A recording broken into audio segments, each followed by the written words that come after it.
চট্টগ্রামে যানজট নিরসনে প্রথমবারের মতো প্রস্তাবিত হলো মনোরেল প্রকল্প। প্রস্তাবিত এই মনোরেল চলাচল করবে শহরের ৫৪ কিলোমিটার জুড়ে। যাত্রী ওঠানামার জন্য নির্মাণ করা হবে ৩২টি স্টেশন।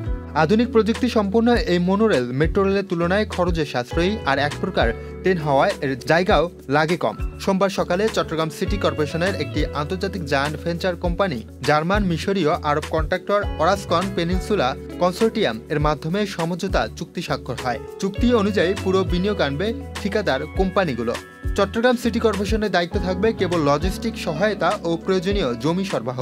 তবে কোম্পানিটি আগামী জুন মাসের মধ্যেই প্রকল্পের নির্মাণ কাজ শুরু করতে চায়।